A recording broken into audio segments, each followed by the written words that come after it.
Hey gang, it's me, Avagis. Shorty got the apple bottom jeans, boots with the fur. Um, hey, if you noticed anything about me, it's that I'm not wearing any makeup. I'm going au natural, guess.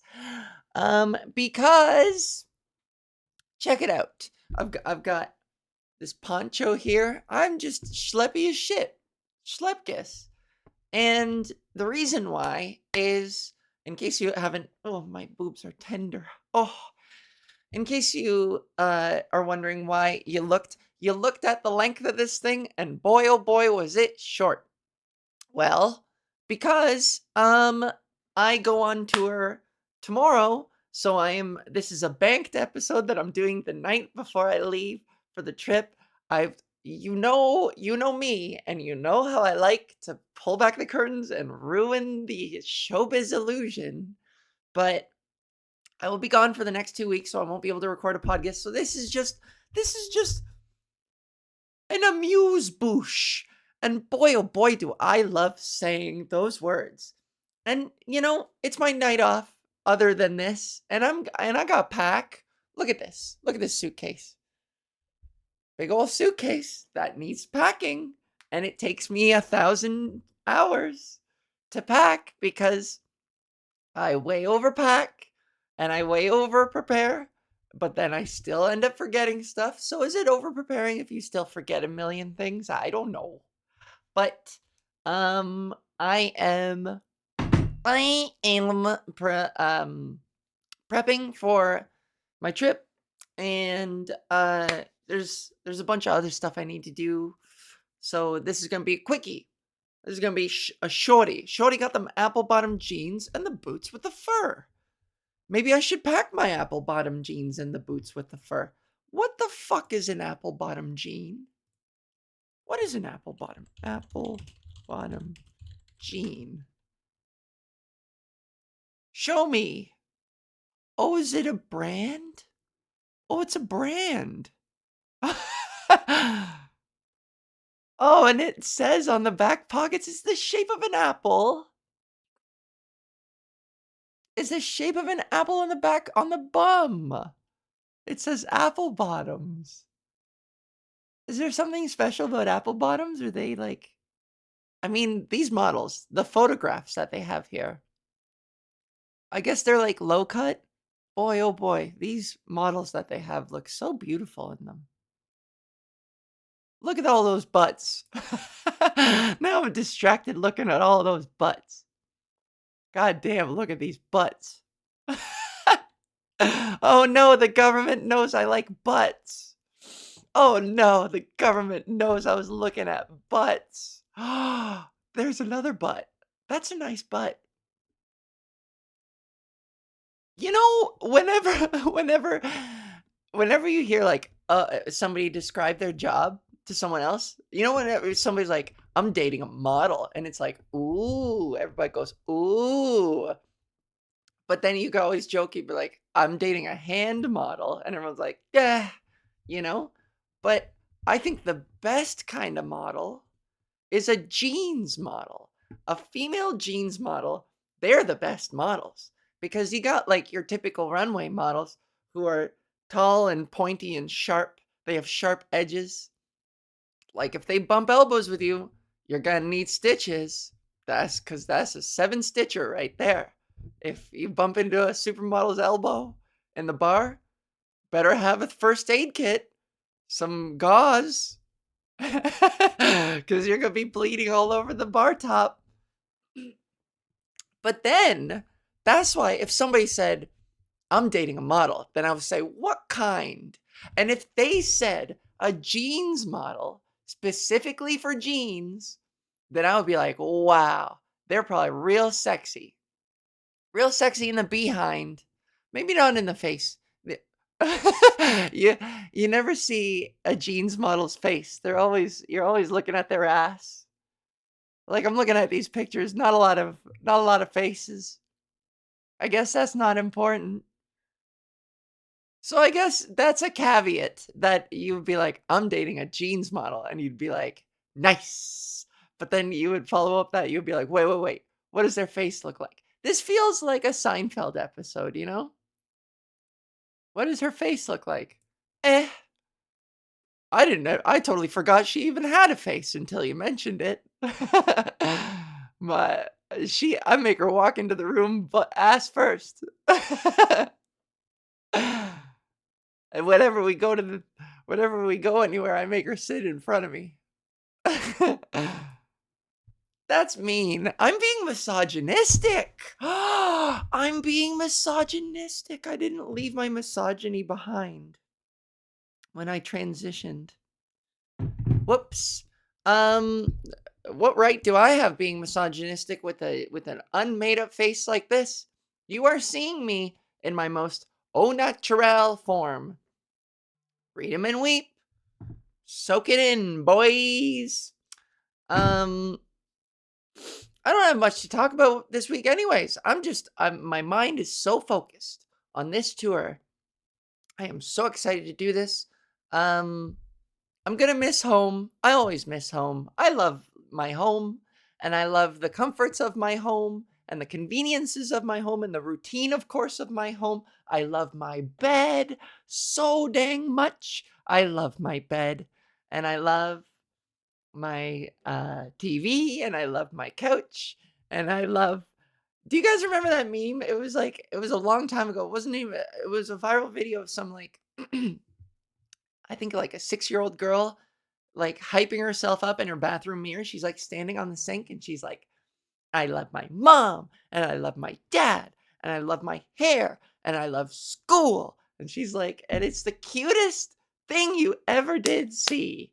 And I remember going back to that video over and over again whenever I needed a pep or like some like optimism, you know?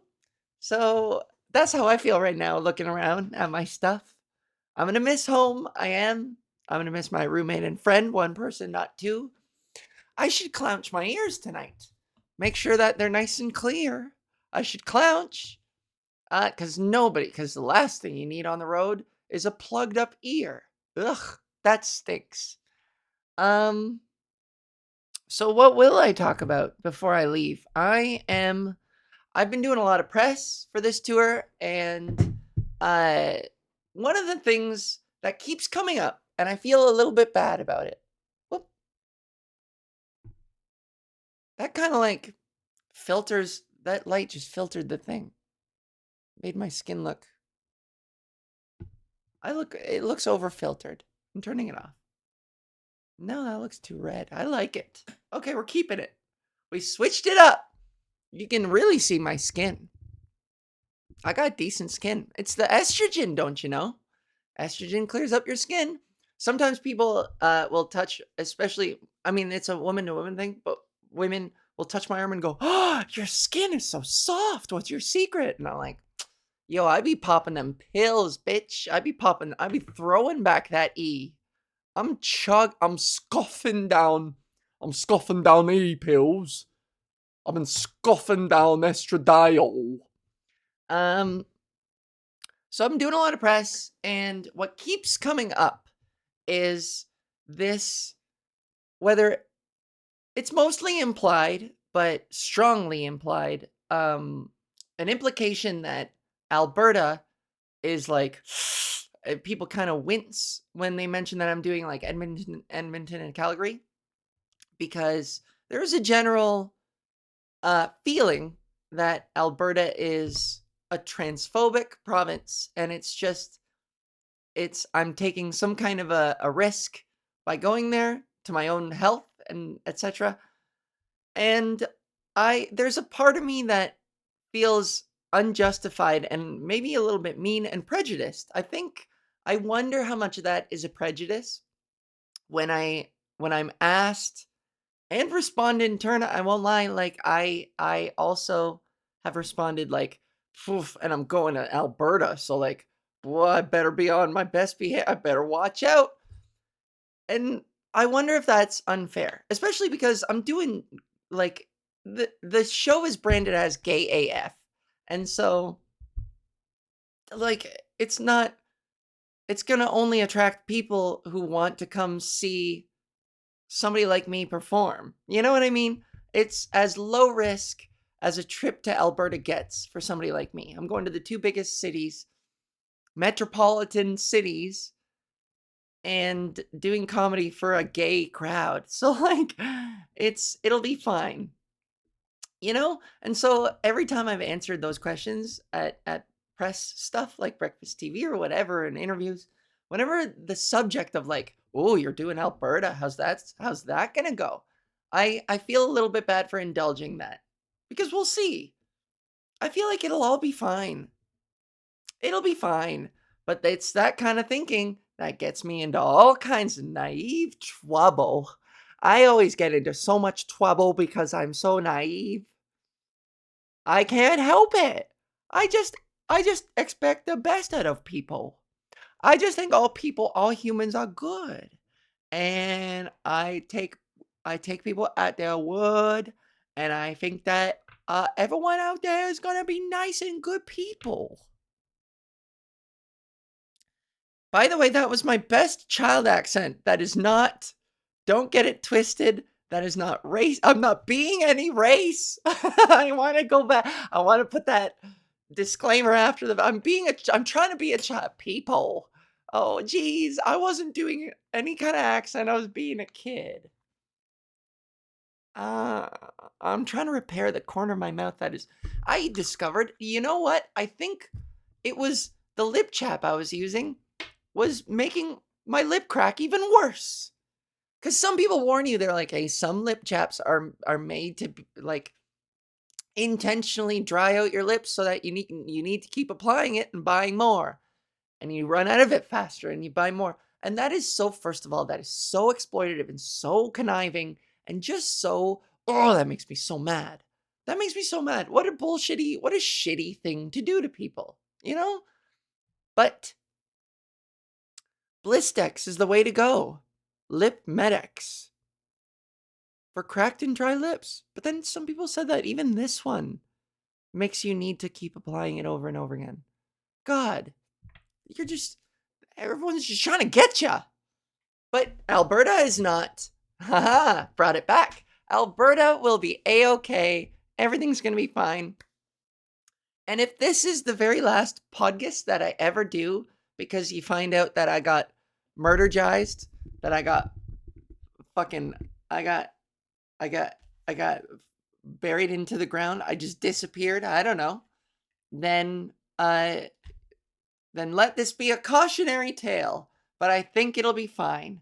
I think I'll be fine. I'll be fine. It'll be fine if I just keep telling myself it'll be fine.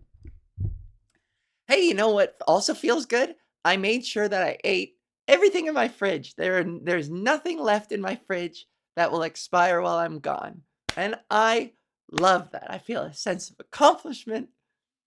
I might even order like a Subway sandwich tonight and just enjoy a Subway sandwich. I might have a Subway sandwich. Lieutenant Dan. New sandwich. Maybe a shawarma? I don't know. Tonight the world is my oyster. Although it's not, I still have so much to do. So much. I should keep my phone on me because I still have more clothes to donate. A friend is coming over to pick out some clothing items. Anyways, yeah. Do I want to talk about anything? I'll talk about one thing. Oh, I thought this was interesting. So, Facebook has started to recommend my personal profile. It started to recommend me the personal profiles of some famous people. Now, if that isn't a mark of success, it's such a superficial mark of success by extension, because it's like Facebook has started to be like, hey, you know a lot of entertainers and your circles are such that it could be likely that you're actual real life friends with the likes of Will Sasso and Colin Jost. I have a feeling that I already talked about this, didn't I? As soon as I mentioned Colin Jost, I was like, I talked about this already, didn't I?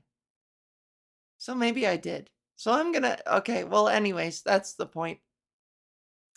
I should delete these notes when I fucking talk about them. I don't know. This one's just a crappy, crummy check-in. How are you doing? How's your life? How's your wife? How's your bike? How's your lake? How's your pike? How's your psych? Yum, yum. This is really turning into a whole bunch of hungus bungus nothingness. So I think I might. I'll talk about this one. Okay, maybe two things. One more thing. Uh, this week's Schmuck of the Week. Schmuck of the Week, you say? Is this a new segment? Maybe. There is a Schmuck of the Week this week. Somebody reached out to me on Facebook. I'm gonna bring up. Somebody reached out to me on Facebook and said something along the. Okay, I'll read it. You've got to be the most gorgeous and beautiful woman to ever with two O's ever step foot on this earth. With the most remarkable, incredible, and perfect eyes and smile ever. I'd so love to get to another two with two O's. I'd so love to get to know the beautiful personality behind it all. Which, to me, is okay. That's a charming introductory message. Laying it on pretty thick, but flattery sometimes gets you somewhere. Sure, whatever. I'll honor I'll honor that with a reply. And this is what gets me into trouble sometimes, is responding to messages. Well, whatever. You know, I try to give some people a chance, so at least I feel like I'm not just not that. So I'm being proactive. Anyways, it was such a funny message that it dignified a response to me, and so I was like, "Hey, that's flattering." And then I immediately went to his profile page just to see what he was all about. And the second fucking thing, the second post on his feed was this meme that says, if they weren't grooming kids, they wouldn't be so mad when we asked to leave them alone. So I shared that back to him and I was like, "Hey, quick question. What's this about?" Like, how can you be so fucking stupid? I think it's part stupidity and part this pitiful projection of your insecurities and your self-loathing and your internalized homophobia or transphobia or whatever. It was the second thing on his feed, and here he is in the DMs of a trans woman being like, "You have the most gorgeous eyes. Oh, I loved. I throw myself at your feet, you goddess." And it's like, what the fuck? What the fuck is wrong with you? Did you not think that I would like notice that you share this shit? You got some real fucked up shit going on in that head of yours. And so he made some bullshit excuse. He was like, "I have nothing against anyone. I'll be taking that down for sure. I didn't even realize I was dealing with my dad who isn't doing well and probably hit share by mistake." Now listen, out of nowhere, just invoking your ill dad. Okay, whatever. I'll take you at your word. But help me connect the two here. Where you were so busy taking care of your sick dad that you accidentally shared a transphobic meme. What the fuck? Where walk me through the steps, because when you share something on Facebook, there is a confirmation window that comes up. You click share and it doesn't just do it automatically. It shows you the post and says, "Do you want to share this on your page? Are you sure you want to share this on your page?" So were you so distracted by your dad that your dad was like from the hospital bed, like, "Son, son," and you're like, whoops. Your computer, click, click, and you clicked it twice while you were scrolling fucking transphobic memes. Make it make sense. Anyways, you just totally, right away, your chances are shot. And so he's been messaging me ever since, once in a while being like, "How are you?" Greatest mornings to the most beautiful and gorgeous woman to ever step foot on this earth. Hope your day was as beautiful and perfect as you ate. Slash are not eight. Hope your day was as perfect as you are, beautiful in every way.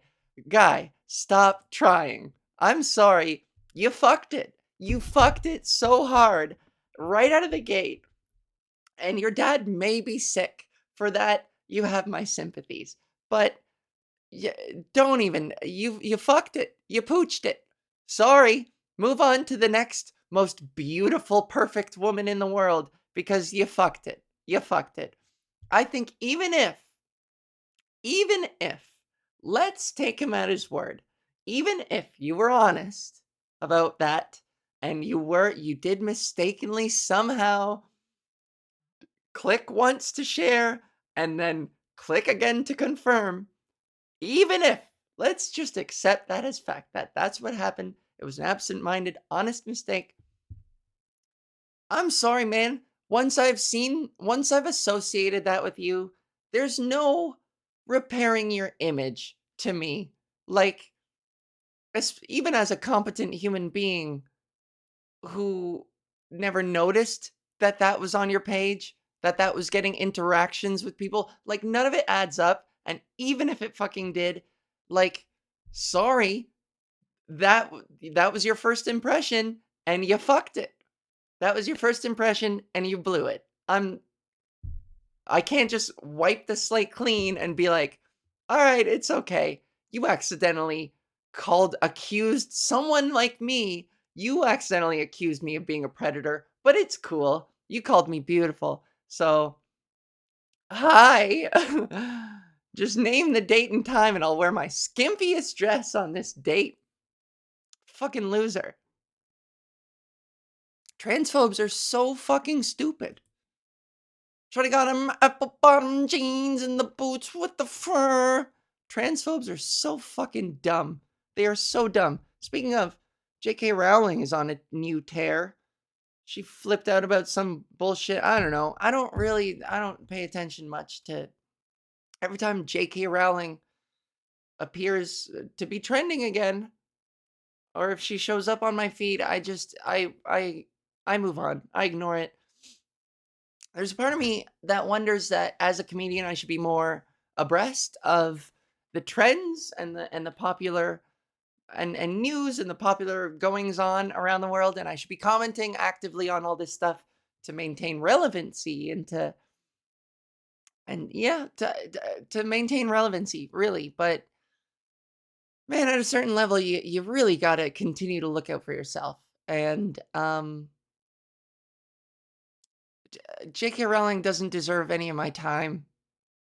It's as simple as that. I'm not going to give her any of my time or attention. And I encourage other people to do the same. It's that Simpsons episode. It's that song that pokes out in my head where they're like, "Just don't look. Just don't look." I think it was a Halloween episode where all the mascots for a bunch of fast food chains or whatever, like they came alive and they were starting to like terrorize Springfield, like destroy buildings and squish people and whatever.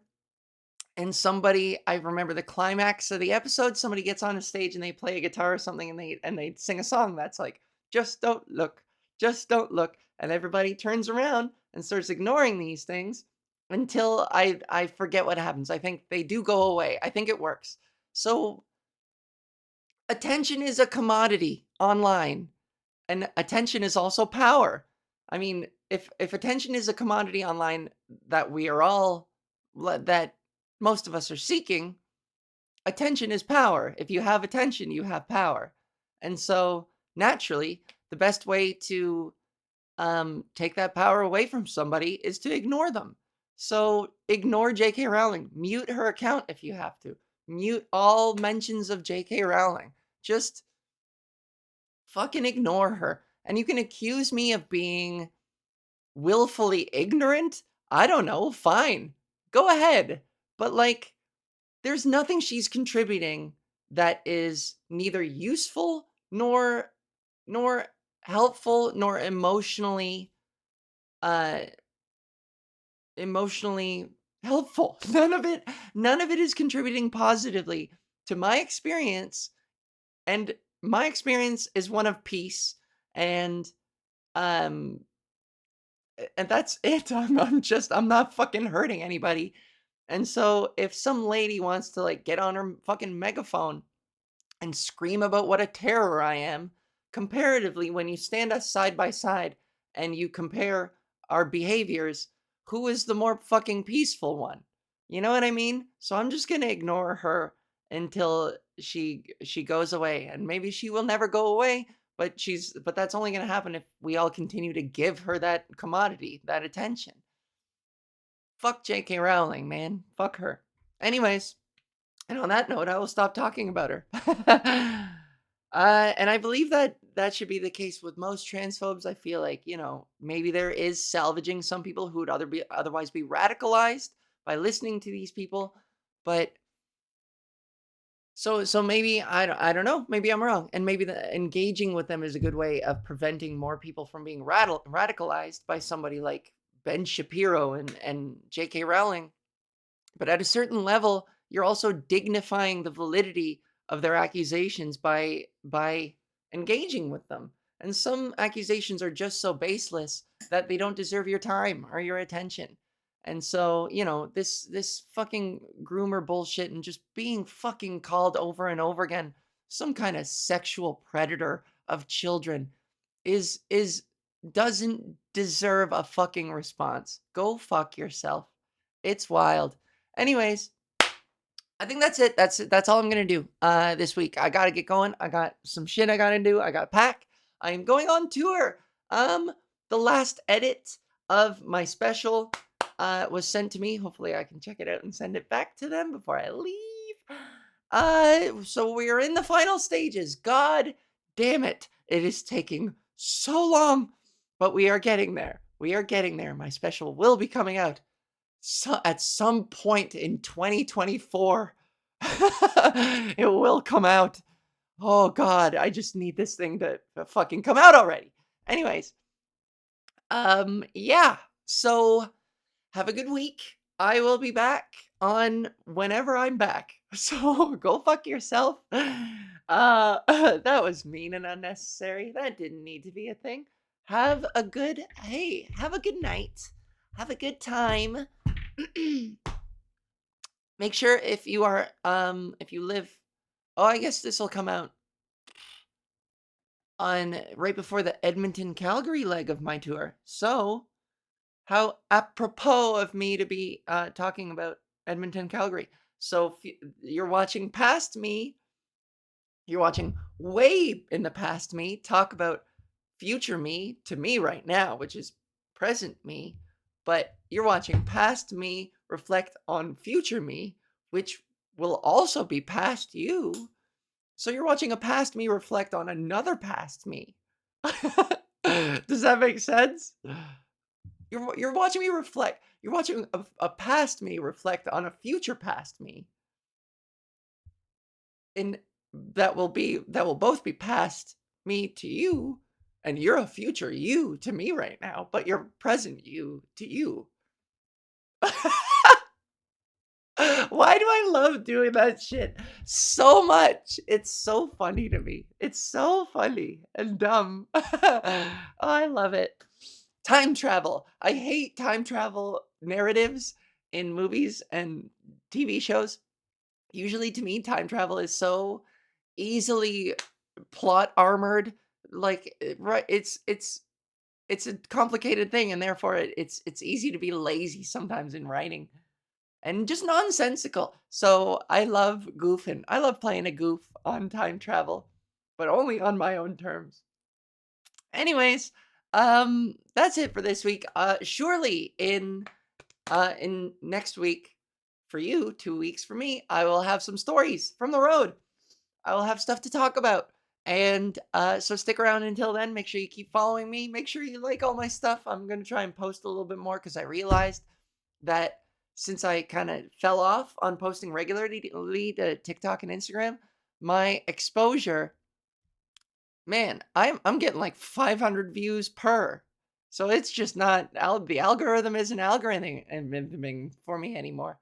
I gotta be more consistent. It's the perfectionist in me that just doesn't post with any more regularity. But like shit like this, showing up without makeup, I can do it. I'm brave enough to do that. Okay, I've gone and made myself sweaty. Have a good night and day, whatever it is for you. Have a good future, present you, which will be the past you eventually. So live for today and live for tonight and live for the now, because the present you will be the past you to the future you someday, and you are going to regret not being more of a present you in the past when you're in the future. Okay, thanks. Bye.